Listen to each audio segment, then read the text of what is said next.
Hey everybody, Tony D and Little Joan here with your Hollywoke hot take. We got a lot to get into today.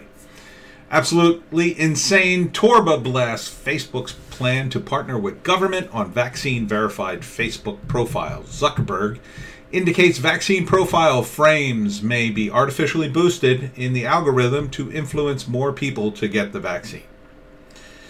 Yeah, this is just what we want. I mean, corporate people working with the government, oh boy, to watch you and manipulate you and guide you. Yeah, Facebook is really becoming something no one ever thought it would. And I thank Andrew Torba for standing up, man. He's been a rock in this whole thing. I think, you know, I'm still on Facebook, but I don't really use it. But man, I do not trust it anymore. I don't read it. I don't sit there. I have a few friends still on it, but I don't really use it because people my age are kind of into Facebook, not super into Facebook. It's usually people younger than my generation, like the next generation, that are pretty, they start to get deep into Facebook. Right, Joan? And those, of course, older than us, they're hardly into Facebook at all. They think it's stupid. They thought it was stupid when it came out. So, yeah, watch yourself on Facebook. It's not a good site, in my view. Watch CNN's Don Lemon in tears after Cornel West urges black folks to intervene in police incidents. This couldn't be worse advice. CNN anchor Don Lemon broke down crying on Thursday on his show Tonight after his Cornel West. That doesn't make any sense.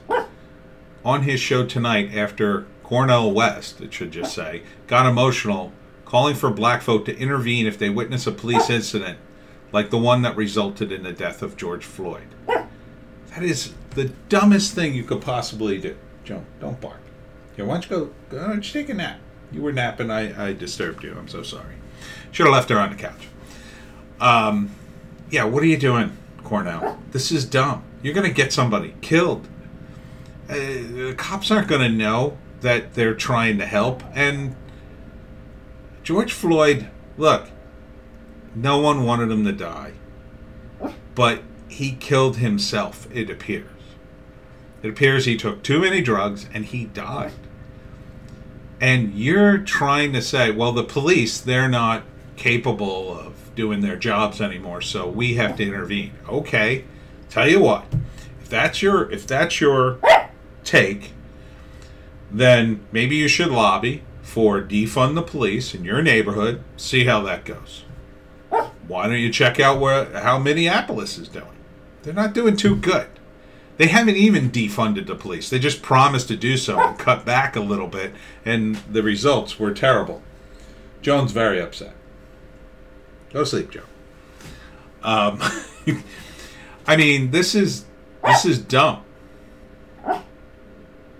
West said, when you talk about brother George Perry Floyd Jr., you're talking about a human being, about a precious son of George Perry Floyd Sr. and precious Larcenia Jones Floyd. You're talking about what it means to open yourself up beyond the stereotypes and acknowledge for the first time in nearly 100 years America failed only one question. Didn't stay in contact with the humanity of young people. You enslaved us. You tortured us. You tried barbarized us. To barbarize. Man, somebody needs an editor. And we responded with making your democracy better, with more love, more freedom. I don't know what you're saying. Cornel West, to me, used to be a kind of a sane guy. Maybe it's the terrible editing on the story, Breitbart. I don't know. He continued, do we have what it takes to really acknowledge the rich humanity of black folk and treat us fairly like human beings? Because if not, you're going to lose your democracy. You're going under. You're going fascist. If it wasn't for black voters, especially black women voters, you would have gone fascist under a gangster named Trump. What are you talking about, dude? Did you not see the thousands upon thousands of black people who voted for Trump. Yeah, a lot of them were men. Men who wanted to work because Trump gave them that opportunity. Biden's destroying it. Biden is the guy who threw black people in jail with his wacky laws that had to be repealed after decades of putting men in prison, mostly black men. That's sad. It's really sad to see Cornel West join the other side, as it were. I thought he had more, more independence. And, of course, Don Lemon. I mean, Don Lemon, I don't believe those tears for a second, Don Lemon. Not for a second. George Floyd was a drug addict. And like most drug addicts, if you don't get off the drug, the ending is not pretty. It has nothing to do with his race. It has nothing to do with it. In fact, the guy was driving a Mercedes. Had a girlfriend. I believe he had a kid. I mean, this is a guy who had his own level of privilege. And he threw it all away because he couldn't stop himself. He couldn't get help. And he committed crimes. Well, if he was such your brother, take him in. Right? Go out there. Take in these young guys who commit crimes and are addicted to drugs. Take them into your house, rich guy. You sort through their problems. You and Don Lemon. Don Lemon certainly has the money. Couple mil. Build some halfway houses. You guys work on them. Oh, yeah, that would be a lot of work. Yeah, that wouldn't be as fun as being on TV complaining every day. So thanks for the show, but I'll pass. DC police say Capitol attack not terrorism related. Suspect confirmed as Nation of Islam follower. Come here, John. I'm going to put you on my lap because you're such a pain. You're such a little pain. You know, this is terrible, but it's quickly dropping off the radar because the media, again, doesn't fit the narrative. And how could an attack on the Capitol not be terrorism related? I mean, by definition, isn't that terrorism? But, I mean, it's politics, the Capitol, and it's violence. How could it not be terrorism related? What did he mistake it for a McDonald's and try to rob it? It is terrorism. Technically. You know, you're perfectly fine to throw that word all over the place when the suspect is another person, a different kind of person, a person of a different color skin, let's say. You're perfectly fine throwing that word around when you don't like a certain group of people. But when it's actual terrorism, well, it's pathetic. It's pathetic. The media in this country has become an absolute pathetic mess. CocaCola faces harsh backlash after CEO blasts Georgia election laws. Patriots will choose another beverage. Yes, it will. Yes, we will. A massive backlash against Coca-Cola sparked after the Georgia-based company CEO James Quincy said that the recently passed Georgia voting laws aimed at improving state integrity, election integrity, are unacceptable, wrong, and a step backwards. Quincy, who joined the Coca-Cola company in 1996, appeared on CNBC on Wednesday. CNBC, this is ridiculous. This is how incredibly woke people have become. They go on CNBC. It's supposed to be a station about money. You're supposed to be talking about money and profits. Wednesday, you criticize a new legislation stating that, quote, we will continue to advocate. It's not what I want in a beverage. Against the new laws, quote, both in private and in public. Many took to Twitter to voice their discontent with the statements. Yeah. Is everyone just determined to destroy their own company at this point? No one wants this from a soda. So, get woke, go broke. Woke Coke. Travel influencer Lee MacMillian dead at 28. That's very sad. Social media star took her own life on Friday, March 26th. She apparently suffered from depression, but I think this is unfortunately indicative of the kind of lifestyle that being a YouTuber is. You know, you're kind of by yourself, and you kind of got to be wired for that. And you certainly, you know, someone suffering from depression, I don't know if that's a good lifestyle choice for them. You know, because you're all alone as a YouTuber. And it's a shame. Someone that young killing themselves over depression, said so much to live for. Jesus. That's very sad. And speaking of sad, breaking down the legal do's and don'ts of Hollywood's cancel culture. It takes just moments from an indiscretion to go viral and prompt calls for a person's cancellation, but companies ought to proceed carefully to avoid the same fate. Yeah, because we won't want the companies to be hurt. This is from Hollywood Reporter, by the way. For all the recent noise about the rise of cancel culture, Hollywood has spent no less than 100 years shoring up its ability to distance itself from the most overt sexist, racist, and degenerates among us. Wow. Really? That's an interesting statement coming from someone writing for the Hollywood Reporter. After all, the 1921 criminal prosecution of silent movie star Roscoe Fatty Arbuckle for allegedly raping a woman prompted studios. Oh, God dang it. Hollywood Reporter, stop moving the words. Prompted studios to begin inserting morals clauses in the contracts, giving employees the right to terminate talent for any behavior that prompts, quote, public hatred, contempt, scorn, or ridicule. A few decades later, the entertainment industry had to reckon with the Hollywood blacklist, the result of political pressure to do something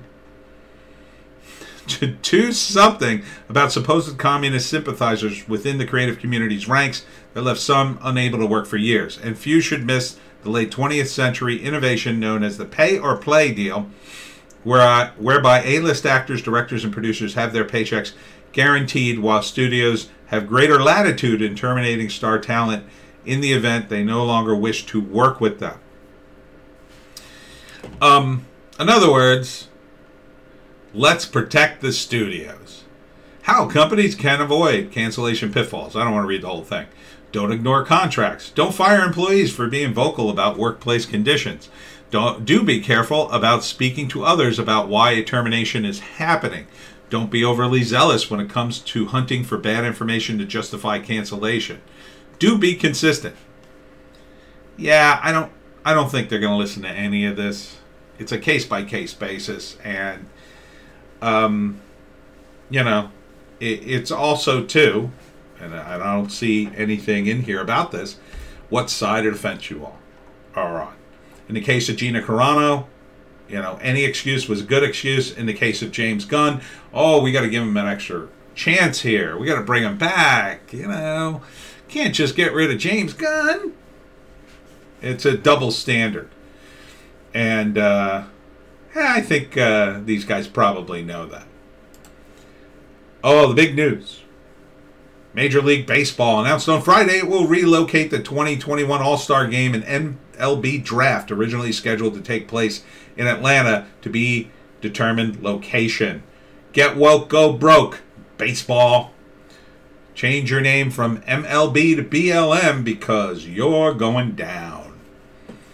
And, of course, celebrities weighed in to cheer Major League Baseball, pulling an all-star from Georgia home run. Yeah, okay. Oh, well, the twos of celebrities who might come out for a baseball game. We'll see if that happens. The usual suspects, I'm sure. Michael Kelly. Mark Ruffalo, of course. You reap what you sow. Oh, Deborah Messing, always Deborah Messing. Ron Perlman, of course. Probably said something vulgar, right? Yep. Ellen Barkin. I think Ron Perlman is still doing his character from Sons of Anarchy on his tweets. Ellen Barkin. Barkin, George Takei, yep, okay. Alyssa Milano, of course. John Cusack. John, I thought you were smarter. Sandra Bernhard. Ellen Carmichael. Don't remember her. Yeah, I mean, who cares? Who cares? You guys should stay out of this. You really should. It's going to come back. It's going to come back. And, 2022 is just around the corner. They're going to hold an election. Are you going to stand there and go, oh, it was a bad election because of this law? No. You won't be able to, because the law actually isn't racist. It's not a racist law. There's nothing in it that has anything to do with race. It's about identifying voters. That's it.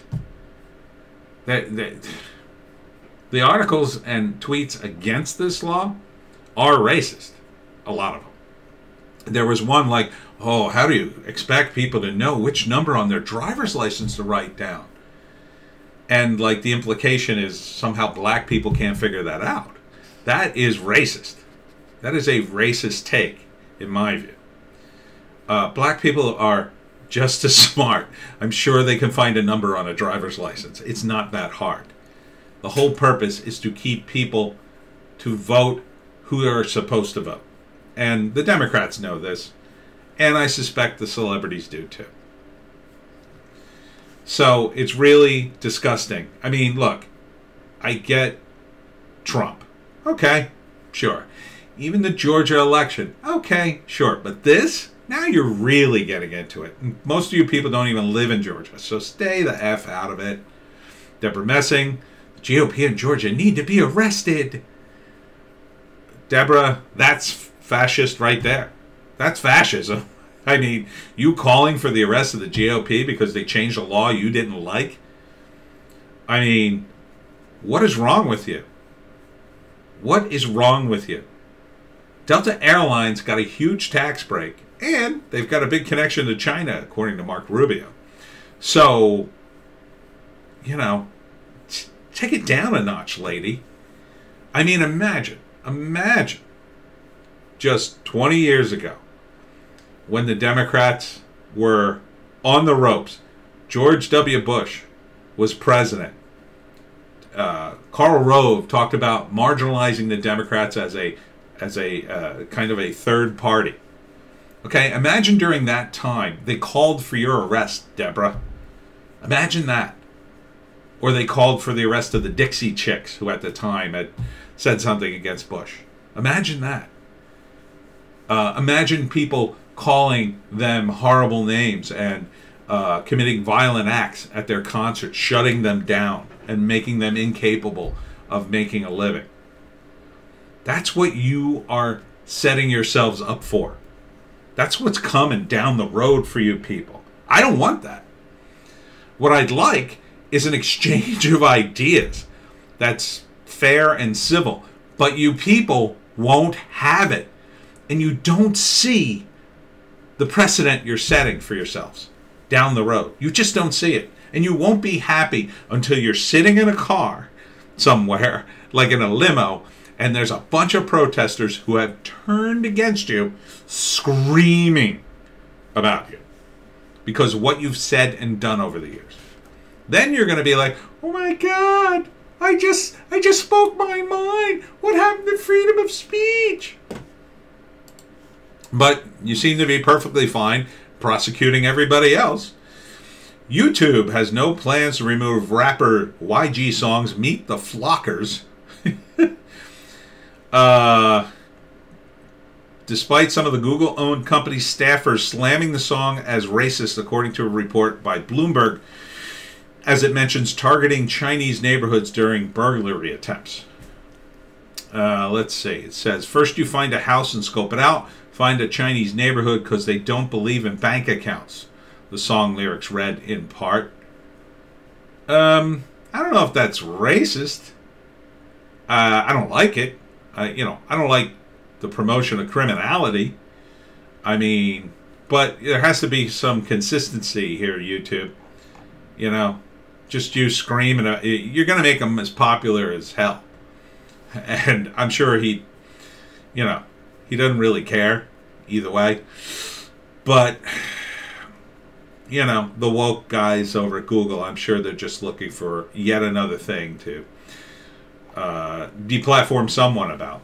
So remember this when, you know, Google is cutting back its staff and you're let go because, you know, the company's falling apart and it's losing millions of dollars, and they had to sell off buildings, and they get rid of the foosball table in the coffee room, and, you know, and they're just trying to make the company profitable again.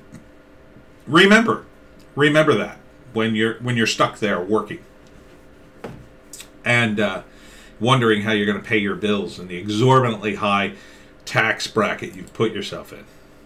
Rose McGowan accuses powerful Democrats and Twitter of censoring her over Bill Clinton Jeffrey Epstein tweet.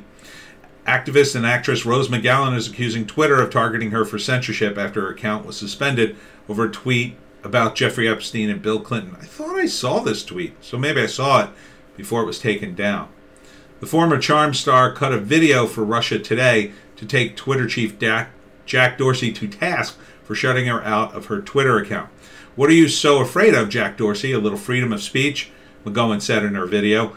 "I know Twitter is trying to silence me. I know a lot of powerful Democrats are behind it."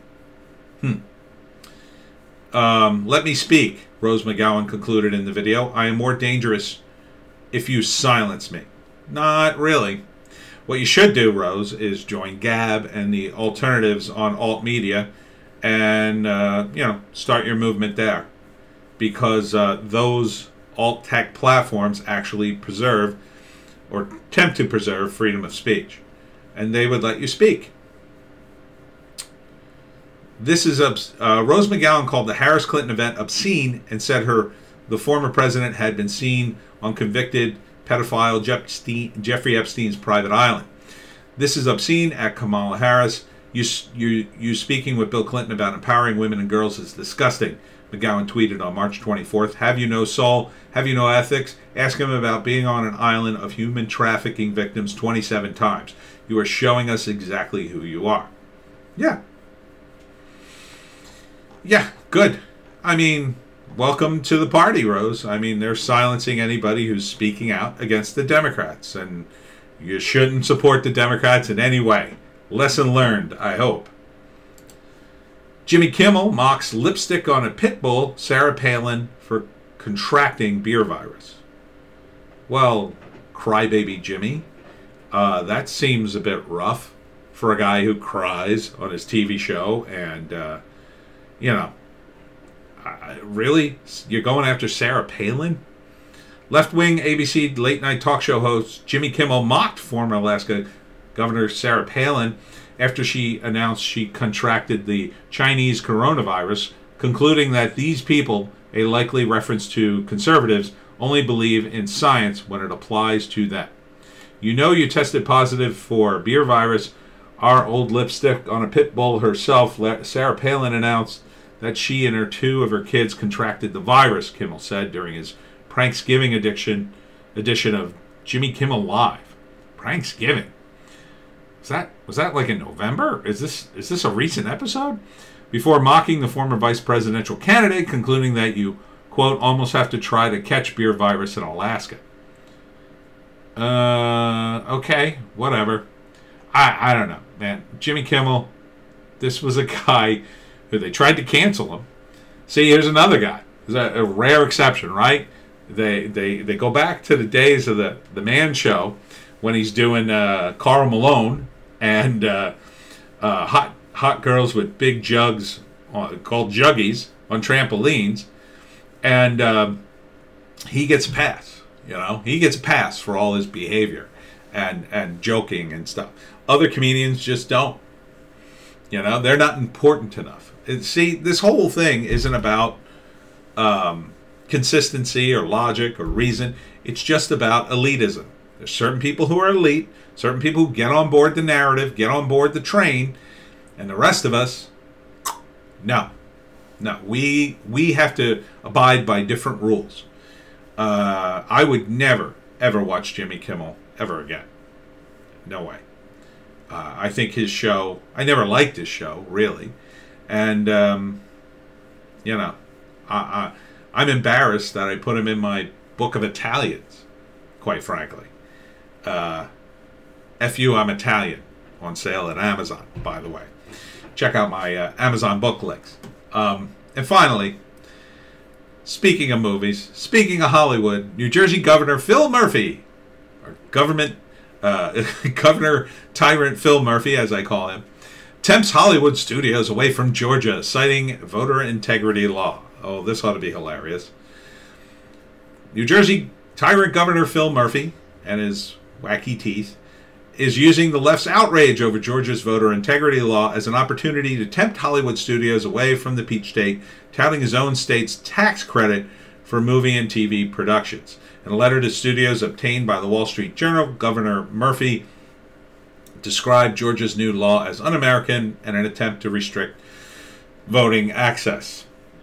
Quote, I've watched the recent decisions coming from Georgia State House with disappointment. Restricting the right to vote is more than just wrong. It's un-American, he wrote. Yeah, probably as un-American as shutting down businesses in your state in an unconstitutional way while letting big box stores and corporations continue to thrive and open. While supposedly there's a pandemic where we don't want people clumped together, keeping only certain stores open, that clumps people together. While going after a small business, a gym in Belmar, and trying to shut it down. Or a woman who tried to keep her store open by doing Facebook auctions, didn't even have people in the store, and sending state troopers to shut her down.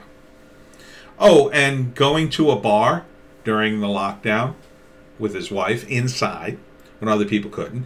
Going to his own version of the BLM rallies in close proximity to the people when he said, no, no, no, you can't do that. Just in general, extending his power month after month after month and keeping us locked down. While his own statistics are wrong.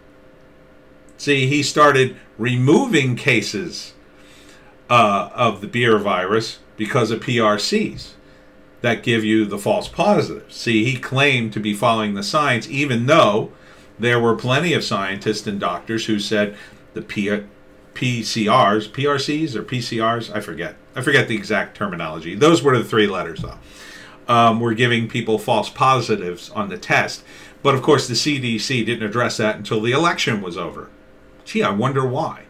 I wonder why, when we had days when we had no beer virus deaths, that NewJersey.com would announce them because they had somehow gone back into records and found ones from weeks ago in order to make sure they could announce some deaths that day.